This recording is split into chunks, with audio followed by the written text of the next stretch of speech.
Good day or good evening, whatever time you're watching this, ladies and gentlemen of YouTube. This is Johnny Chase. I would be Johnny Chase, I should say. And you are watching day 8 of our V.E.D.A challenge, V.E.D.A Vlog Every Day April. And as I sit here today in my $3 John Cena shirt that I got at a Value Village, Wrestlemania 29 has just come to a close. And as promised, we're going to go over the results and I'm going to see how right and wrong I was. And man, was I wrong on a lot of other stuff. If you guys want to go back and check out my WrestleMania 29 predictions, I think it's like day 4 of the V.E.D.A. Go back and watch that real quick. I shouldn't say real quick because it's a 24-minute long video. I ramble on a lot like I'm doing right now. But anyway, let's get into the results. Now, I got my handy Galaxy S2 on the side here with my Twitter open because I was tweeting all night. By the way, y'all should be following me, Johnny L. Chase. I got the link down in the description below. I tweet mostly when I'm working on stuff, when I'm streaming video games, which for the month of April, unfortunately, will not be happening. A, because of the V.E.D.A challenge.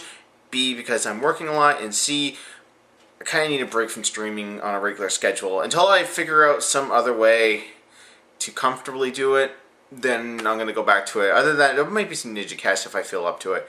Anyways, let's talk about WrestleMania. I actually watched the pre-show on YouTube, the free pre-show. And I never realized now that there's a lot of ways to get WWE pay-per-views now. I don't know if this started today or if it's always been available, but apparently now, besides the usual methods, which is ordering from your satellite or cable provider or going to WWE.com and ordering the pay-per-view, watching it on their website, you can now order it and through a Samsung TV app. Apparently the smart TVs that are out there, they have apps you can download now. Didn't know that. And apparently I could have streamed it from my Xbox. And I frantically switched to my Xbox to see how in the hell to do this. But it was nowhere on the front page. Apparently this is something that's only available in the States. Because all that was on my front dashboard was, come watch the Call of Duty Black Ops 2 challenge. No, I'll watch that on Twitch if I really want to watch it. But anyway, the pre-show. Miz versus V.E.D.A for the Intercontinental Championship. I tweeted saying that whoever wins should go up to the 8-man tag group and say, follow that. Which, we'll get into that in a second, which made me very, very happy. But prediction number 1, wrong. I said V.E.D.A would retain. Nope, Miz, new Intercontinental Champion. Let's see. And somebody on Twitter, because I think I made like 4 or 5 tweets about this, about how this is a travesty. They should be on the main show. The Intercontinental title is prestige. It should be on the main card. And one guy said, why are you lobbying so much for the Miz? I was like, because half of the people in that 8-man tag group don't deserve it. And actually, it's the girls that are involved. Why are you giving the Bella Twins a Mania shot? Why are you giving Cameron Naomi WrestleMania shot? May I remind you that Cameron is the woman who said that her favorite match of all time was Alicia Fox versus Melina, which caused probably the funniest reaction I've ever seen out of Stone Cold Steve Austin. That's, who? Of all the matches in all the world, you picked that one? What about Ricky Steamboat and Randy Savage? Hell, what about me and The Rock? I don't watch wrestling that much. The woman who got her ass handed to her first Tough Enough was going to be in WrestleMania. Fuck that. We'll talk about that in a second. Interesting note, there was no opening pyro to start the show. They just were like, WrestleMania. But up next was The Shield versus Randy Orton, Sheamus, and The Big Show. And as to be expected, like I predicted, The Shield won. And I kind of half predicted as to who was going to turn heel. Would have loved to have been The Big Show, but not for the reasons you think. He knocked out Randy Orton and Sheamus because no one fucking tagged him in. They kept tagging each other in, so how that's going to play off on TV, I think Big Show's just going to go back to being full-time heel. Might be just kind of like what they did with Shawn Michaels and Hulk Hogan. Or Hogan was like, I want Shawn Michaels to be a heel, brother. And they're like, can you be Shawn Michaels 1997? He's like, I would shoot on him like crazy. He's like, yeah, do that. So they did that. Hogan wins, gets his payoff, leaves, and then Shawn Michaels goes right back to being face the next day. He even takes a little dig at him because the crowd was chanting hard for Hogan to come back, and Shawn Michaels is like, "Unless he's getting another payoff, that ain't happening." What was next? So yeah, Mark Henry versus Ryback. Let's see here. Oh yeah, they actually gave Ryback pyro. Because whenever he does that stupid little thing at the entrance, and then he goes, that's just sound effects. There's no pyro. They actually gave him pyro for that. Good on him. It's a boring big man match. What do you expect? I predicted Ryback to win. No, Mark Henry win, because the crowd finally popped when he picked him up and was going to give him shell shock, but Mark Henry just fucking fell on top of him and won. Then he was going to come back, and then he hit him. I think he hit him with a spine buster, and he said, "Finish it!" I'm like, the match is over, you dipshit. No loud Goldberg chants, which I'm upset. And oh fuck.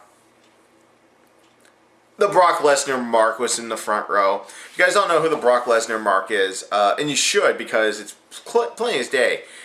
Last year, when Brock Lesnar made his return, to no surprise, because, you know, the internet likes to spoil everything, as soon as Brock started doing his little thing at the entryway and he went like this, the cameraman immediately goes to a guy with this really ridiculous, like, Affliction wannabe gray shirt that goes, "Ah! Ah!" Actually, there was a video I found on YouTube of the Wrestling Mark Hall of Fame, and they made a video for him because apparently he like goes everywhere. He's like sign guy; he goes everywhere. But yeah, no one cares about that. Let's see here. Okay, so World Tag Team title matches: Team Hell No versus Big E Langston and Dolph Ziggler. Big E Langston making his wrestling debut. I called this wrong. I said Dolph and Big E were going to win because they're a thrown together tag team, and WWE loves giving the belts on thrown together tag teams. A la Team Hell No. But no, they retained. Team Hell No retained. I was actually pleasantly shocked. I actually liked the little spot in the beginning where they mimicked Daniel Bryan and Sheamus' world title match from last year, so it looked like it was going to be a quick match. Okay, this is the thing. This is why I go back to my earlier tweets. Talking about the pre-show and how it doesn't matter in the grand scheme of things. Nobody remembers the pre-show. Not even when, like, there was even an important one a few years ago where Epico and Carlito defeated The Miz and John Morrison to unify the world titles, or the tag team world titles, I should say.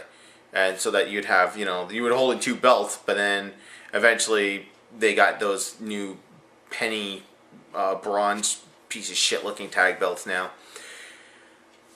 One of the announcers said that this is Kane's 10th consecutive WrestleMania. Okay, motherfucker, let's count back. This is actually, interesting note, technically, Kane has never, ever missed a WrestleMania since his debut. Let's go back into history, shall we? We have him, WrestleMania 14, his debut against The Undertaker. WrestleMania 15, the match is so foggy right now, I can't remember. He was there because he did something with Pete Rose. I just, for the life of me, can't remember what the fucking match was. WrestleMania 16, 2000, again, he was there. I can't remember the match. But it was him, Paul Bearer, and then they did another thing with Pete Rose. Now, this is where I can start remembering stuff, because this is actually technically when I started watching again. WrestleMania 17, he was in a triple threat hardcore championship match between Big Show and Raven, and he actually won the title. 18, some reason he was in a one-on-one match with Kurt Angle, with a botched up finish. Here's where the consecutive thing stops, because he was on the pre-show match, the Sunday Night Heat, when that was still around. He was in a tag match with Rob Van Dam against William Regal and Sean Morley, aka Val Venus. That was his gimmick. And the Dudley Boys were at ringside for some fucking reason. Then again, they had like a triple threat tag team match with, like, you know, Team Angle, Rhino, and oh wait, I can't say his name. With Rhino and Stevie Richards. And Eddie Guerrero and Chavo Guerrero. Can't even put him on the main show. So because Kane was on that pre-show, it doesn't count. Had he not been on that pre-show, you could have made the fact that he has never missed a WrestleMania since his debut. We're talking like, we're 29, so we're talking about maybe 15, 16 consecutive WrestleMania appearances. But no, because he was on the pre-show, it doesn't matter. That's why even have a pre-show? Just have the opening curtain jerk match be the way to warm up the crowd. Anyways, that's it for my ramble here. So let's see here. Fandango versus Chris Jericho. I called this one. I said Fandango would have the upset win, and he did. Unfortunately, he's green as grass, and Jericho had to carry him the entire match. There's at one point where Jericho kicked out of the leg drop. Alright, let me mimic something. Here's Jericho, laying like this. And then Fandango has to go like this, with his head like this, and here, like the next 2 or 3 spots that they have to do. That is big time. I honestly think that, Biggie Langston didn't do that bad of a job, alright? Like, he did what he had to. With Fandango, a lot's expected of you now because, man, Jericho had to carry you through that match. I have no doubt that you're talented, Johnny Curtis, and that you can wrestle, but my God, he had to carry you through that match. Take this victory and run with it. And please get better. Please get better. Okay, before I go any further, I feel really bad for Kofi Kingston. He had to do all this pre-show and post-show shit with Jim Ross and Dusty Rhodes and American Dream and Scott Stanford, which actually, had it been just Legends and Jim Ross, this actually was an okay concept. This is kind of like, it was actually felt like a sporting event, like it was Super Bowl. Yeah, like an analysis team, but come on, like, this is the kind of thing that will make actually Kofi Kingston turn heel, just like that, just like fucking not booked for Mania. So yeah, so far I am right on 2 counts. I'm right on Fandango and I'm right on the Shield. I think that's it for my rights. What do we have after that? Oh yeah, some guy named that used to be called Puff Daddy came out and saying, I don't know, I was in the bathroom taking a shit. Alright, world title match, Jack Swagger versus Alberto Del Rio.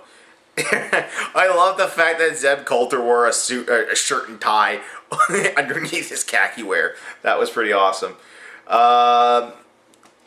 Let's see here. The typical match, it was okay. Del Rio wins, retains the title, but Ziggler doesn't cash in. And I cash in, and I stated to a follower of mine and a person I follow, G1 Hyper Combo, G1 over at Screw Attack, Vicky. I said to Vicky, look, Ziggler didn't win the tag belt, so he's gonna cash in. I'm like, why isn't he cashed in yet? The fuck, Ziggler, you know you only have 2 months left with that contract. You better cash it in soon. Let's see here. Next up, CM Punk versus The Undertaker for the streak. I almost said for a title, but no, it's just the streak's on the line. And CM Punk actually let it go on Twitter a few days ago. Living Color played him out to the ring, which was awesome. That's how you book musicians for Mania, man. You put them on the stage and you make them play the entrance theme. But what's funny, and I think I retweeted Spoonie's comment on this, Living Color playing Punk to the ring. At least they know the words of the song, unlike Motorhead. And my girlfriend Melanie didn't know what I was talking about, but Triple H's theme song is done by Motorhead, and they've played him up to the ring at WrestleMania 17 and 21. I think it was 21 when he fought Batista. Yeah. And because it's a wrestling theme song, it's not really in Lemmy and Motorhead's, concert list. It's not on their playlist of songs to play. So where you can understand the lyrics quite a bit, but when Lemmy sings this, he's just like, the game, you know you like it, like he just mutters the whole fucking thing. I think Triple H is just like, dude, don't even bother.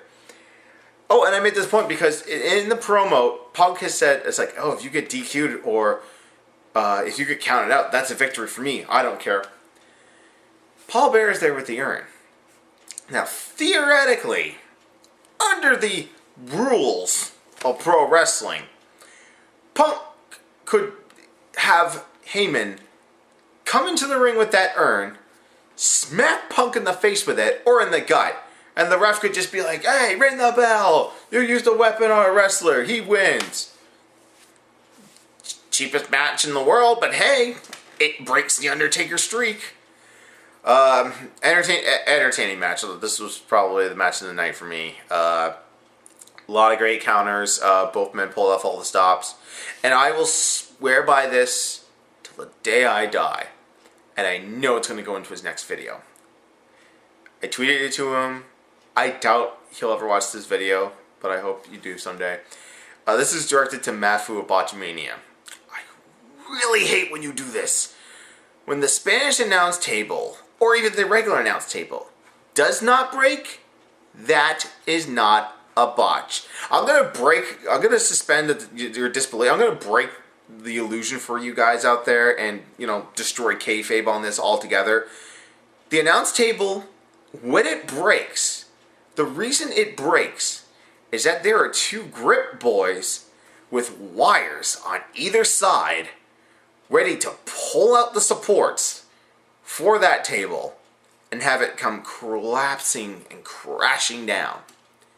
The only time it's a botch is that if it's done way too fucking early, a la SummerSlam 2000 with Triple H and Kurt Angle, when Kurt Angle knocked himself out because they pulled the cable too early. And I think there was one point Triple H on his road to WrestleMania was giving pedigrees to people through the table. And at one point, I think it was against Sheamus, he had him up in the pedigree. Then he pointed to the WrestleMania sign, which is now, in your contract now. That's what you have to do. He goes to pedigree him, and before he jumps, you can hear thump, thump as the guys are pulling the cable. That's the illusion. It breaking too early. I mean, there was one instance, I think, where Kane broke the announce table too early, and Kurt Angle's like, fuck it, we're going to have to use it anyway, and he German suplexed him into it, but then they put the table back together, and this is when, SmackDown's always taped. This is why SmackDown's always taped, because you can go back and redo the fuck-ups. There's a lot of them. And so, yeah, they did the table-breaking spot again. But, yeah, through a sequence of events, Undertaker, Tombstone, 1, 2, 3, 21-0, you knew Punk wasn't going to break the streak. Like as I said, no one man is good enough to break the streak. If it ain't Shawn Michaels, if it ain't Triple H, it sure as fuck ain't going to be CM Punk. No matter if he is the best in the world. Let's see here. Oh, and I made a tweet about something completely unrelated. Oh, yeah, Brock Lesnar versus Triple H with Shawn Michaels in Triple H's corner. No DQ, no count out. Anything goes. And Triple H's wrestling career is on the line. His part-time wrestling career is on the line. Two funny things that happened, and this is just in the entrance. Again, they put it on the fucking Brock Lesnar mark. When he was ready to jump into the ring, they focused in on this guy doing it, and I'm like, what cameraman is he giving blowjobs to for him to get all those shots? I mean, the production, like, Kevin Dunn can't be in the production truck going, hey, look, it's that Brock Lesnar mark. Get the camera on him. Just stop filming him. If you stop drawing attention to the guy, he'll just die and go away. And this will be on Botchamania. I'm choking laughing at it. Alright, so they bring back in one of Triple H's Kings of Kings entranceway that's supposed to spray, like, I'm pretty sure, I don't know what type of solvent it is, but it's just, I think it's like fire hydrant stuff, or not fire hydrant, what are those, fire extinguisher stuff. It's just blowing the smoke in so he can make his grand entrance. There's just all this shit on his belly, like from like here down to his trunks. It just stays there. And there's no announcing. everyone goes on mute. I swear to God, I think if someone's in the crowd, like I don't know if you guys watch my videos, but fucking New Scott, Pee-wee, if you guys watch my videos, please tell me that I know you guys were at WrestleMania. Please tell me that you were looking at the announce table and saw Michael Cole, Jerry Lawler, and JBL pissing themselves laughing. I know I was laughing. Everyone was just like, what the fuck is that? Oh, we find Spoonie's, alright, I'm gonna bring up Spoonie's tweet here. Bodily fluids glow under a black light. Maybe Sheamus busted a nut on his stomach before the match. Oh, God. Alright, actual match. This one I was wrong on. I said Brock Lesnar would win and Triple H would retire from in-ring competition. But apparently, he's got a few more part-time matches that he wants to do. So, whatever. Good on him. Yeah, so Triple H wins. I guess it was a surprise. Because I called it. Excuse me. I called it wrong. And then I marked out for Howard Finkel, because fuck it, I love the man. I'm a mark for the probably the greatest ring announcer of all time is Howard Finkel, just because he gets so much to it, like he gets so much energy into it. Justin Roberts does a good job. Lillian, she's hot. Tony, poor Tony Chibble, it's reduced now. And they just bring out the Hall of Fame class. Man, Donald Trump, nuclear heat from New York and New Jersey. Everyone else got decent pumping. I mean, Mick Foley from, from Queens, Long Island, whatever. Bang, bang. Trish Stratus didn't get as much heat as she did at the Hall of Fame. I heard she got a lot of heat because she said that she was married. I'm like, dipshits. I thought New York was supposed to be a smart crowd. They're supposed to be smart marks. I thought they were supposed to know that, hey, after she retired from wrestling, she got married. And she's preggers. She's with child. Good on her. Congratulations. What else? Other than the booing of Donald Trump. Oh, yeah. We go to the Hall of Fame. He actually challenged Vince McMahon to a match at WrestleMania 30. Nobody wants to see that. We didn't want to see Rock Cena 2. We don't want to see Donald Trump and Vince McMahon 2. Let's see. After I'm done marking out to Fink, there is a God. Oh my God, there is a God. The 8-man tag match was bumped from WrestleMania. Flat out canceled. Tons of Funk and Team Rhodes Scholars and the Bella Twins are kicked off WrestleMania because it ran too long. Thank you, Triple H and Brock Lesnar, for your complete and utter pointless bullshit match. Thank you. I did not want to see these people on here. Alright. Damien Sandow, Cody Rhodes definitely deserve to be at WrestleMania. Brodus Clay and Tensai, I'm going to have to balk on that one. The Funkadactyls and the Bella Twins? You mean to tell me that you're going to give these two girls who willingly left WWE because they wanted to try other things, that you had to beg to come back because your Divas division is in such shit, that within 3 weeks of being hired, you're going to give them a WrestleMania match? And you're going to give a WrestleMania match to two sidekicks. One of them, which I hear is actually a half-decent wrestler. The other one, her favorite match was Melina and Alicia Fox. Caitlyn and AJ didn't even get a match. I was expecting Caitlyn and AJ then AJ to take the title. I mean, the memes were all over. It's like Caitlyn with the title and AJ saying, you're just holding that until WrestleMania for me, right? Oh man, the main event. John Cena versus The Rock. Wow, the crowd was not into this one. Just like they weren't last year. And no amount of pumping sound effects into the crowd is going to make this match any better. This was the match of false finishes. Way too many false finishes. For people who don't know, a false finish is when it's basically you hit the finisher and they kick out. How many times did they kick out of finishers? Way too many to count. I honestly think that there was at least 10 rock bottoms hit and at least 20 attitude adjustments. I'm happy Cena won. I'm happy that WWE's title is back on a person who's actually going to be there every fucking week. They did a little thing where they had a little conversation in the middle of the ring, and I guess the torch was officially passed from The Rock to Cena. Although, according to people on the internet, The Rock is supposed to be booked for Extreme Rules next month.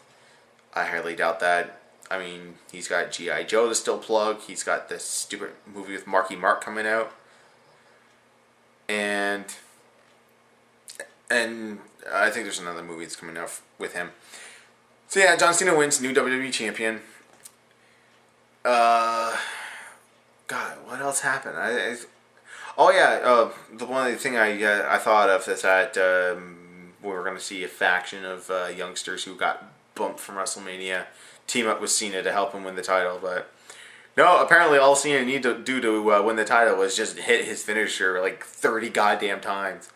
I think it was getting to a point where the crowd was just like, hurry up and beat him. Like, they were like nuclear heat on Cena, but as soon as he got the win, yay, it's over, we can go home now.